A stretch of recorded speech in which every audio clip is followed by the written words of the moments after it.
What's goody? It's your host, Jay Rose, as always. And the Mavs blew the Celtics out of the arena last night. Let's get into it. Over 90% of the people that watch my content are not subscribed. So if you're messing with the videos, please hit that sub button and the noti bell so you'll get notified every time I upload. But let's get back to the hoops. You already know how we doing. We stat sheet watching first. All right, so just looking at this game. I'm looking at the minutes. I think this is weird. 14 minutes for PJ, but he was in foul trouble, I guess. Derrick Jones Jr. 17, and none of these guys played the fourth because the score was so bad. 122 to 84 is so crazy. And honestly, I gotta get this off my chest first. Y'all Celtics fans are unserious. I'm not gonna lie. To be honest, like the way that y'all was complaining about these calls is so crazy. And it's not because of the calls. Well, it is because of the calls too. I'm gonna get to that. But it's because why are we pretending like that's why y'all lost? It's not. You cannot lose by this amount and blame the referees. That's not how that goes, bro. In a close game, when each call matters and one call can alter the game, that's when we complain about calls. Just like I was like, I don't really agree with that PJ Washington call, and I wasn't even as adamant about that as y'all are about this. And I feel like that's kind of insane considering if we just go and look at the calls, we could take out the Peyton Pritchard calls and we could take out the Luke Cornett call, right? Everybody else, I'm pretty sure, played regular minutes this game and wasn't just in for the fourth quarter garbage time. So we're going to take out the two Peyton Pritchard calls and we're going to take out the Luke Cornett call. Y'all got 16 fouls. 16 fouls in regular time with your rotation. Y'all got 16 fouls. And if we take out the two from Jaden Hardy, one from Exum, and the one from Dwight Powell, that's what, 13 fouls? 13 to 16. The foul differential was not that big. It was not. It really wasn't. Like, and I'm just saying, like, I don't really see how we're complaining about calls when the differential is this big, and I also don't see how we're complaining about calls when that's not why y'all lost. If you really want to talk about why y'all lost, it's the rebounds. Y'all grabbed 31 boards as a team and we grabbed 52. Y'all got out rebounded by 50 boards. And that brings me to my real point. Derek Lively, this was a huge game. 11 points, 12 rebounds. He hit a three. I didn't even know D-Live could do that. And I'm not going to lie, if he can, and we haven't been using that the whole season, I'm going to be very annoyed because we didn't even give it a shot. This was his first three-point attempt. And he hit it. So I'm just saying, he hit a three in the finals before THJ hit one. And I guess he took that personally. Bro fried the second unit in garbage time, gave him 5 threes. Like, that's insane. I hope this does not make Jason Kidd play him, though. I'm not going to lie.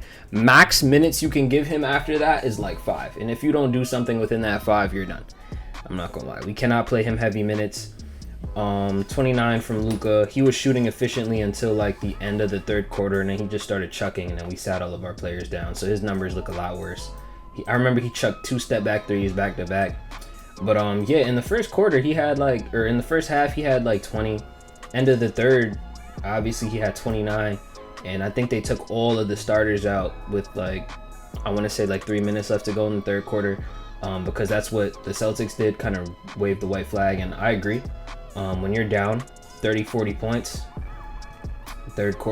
late third quarter, just sit them. Let's not risk any injury. Let's go into the next game with your squad. I mean, I don't see what the point of even keeping them in there is. I think we did a good job of forcing the ball out of their best players' hands. We kind of made Derek White and Drew Holiday beat us today. And usually they've been beating us, but tonight it just wasn't there. And I feel like that's because the defensive pressure was definitely amped up. Even Luka, who people were clowning on for his defense today, he gave the effort. He definitely gave the effort. The rotations were there. All of that. He got 3 steals. He was hustling down the court. Those buckets that they usually get when they toss it down the court and get easy layups, they weren't there because our team was hustling, and I very much appreciate that. It looked like we gave effort. We gave fight. And honestly, this was a role player game. I feel like outside of Luka torching them, and actually I can't even say that because Luka and Kyrie had 29 and 21 and they ain't even play the full game. I want to say this is a role player game though, because Derek Lively was just really like invaluable today. I think Gafford came in and gave us some great minutes as well. Obviously PJ and DJ were in foul trouble, but even just looking at how they played and the minutes that they did play, I think that's a lot more production than we've been getting from them. I feel like we definitely... Dante Exum was also huge in this game. Huge. He actually did play a lot of regular minutes. I think he had some garbage time minutes as well, but he definitely did play. So, I mean, I'm very proud of this team for at least showing some fight. I didn't want to get swept. I did not want to get swept, and that's exactly what it looked like today. They didn't want to get swept either. Not in our arena. Not gonna let them win a chip in our arena. We're not getting swept in 4. At least get us one, and this is a big one. And listen, I'm not saying anything about coming back from 3-0. It's never happened, so that thought is not even in my mind. But this is like unprecedented. This is an unprecedented loss. And if you're Boston, I don't even know how you let something like this happen. Because if there was going to be something that was going to be a huge confidence booster, it's beating your goddamn team by 40 points. This is the 3rd biggest margin in a finals loss ever. Ever. No team has ever lost like this and won the NBA finals. Also, no team has ever come back from down 3-0. So either way, we're going to be seeing history because of the stinker y'all put up in game 4.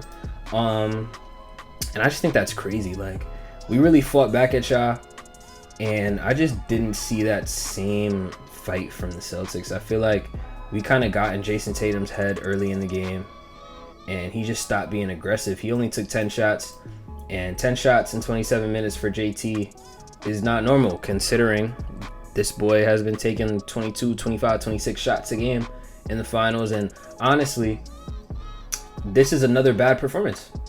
Another bad performance toppled onto his bad performances. Everybody on the Celtics, more or less outside of Sam Hauser, who hit 4 or 6 threes, played pretty bad today. So this is a game where everyone didn't really do their part. But JT, bro, like, this is another bad game.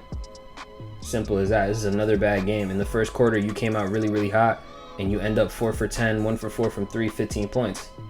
That's not a good game at all. Not a good game at all. Jaylen Brown, I was like, wow. Watching him play yesterday, it was like, Jesus, bro. Like, you're really taking that finals MVP and throwing it out the goddamn window. 3 for 12, 10 points. Just putrid. Shitty performances all around. Like, it was really, really bad. This game, obviously, with the score being what it is, I have to call it an outlier.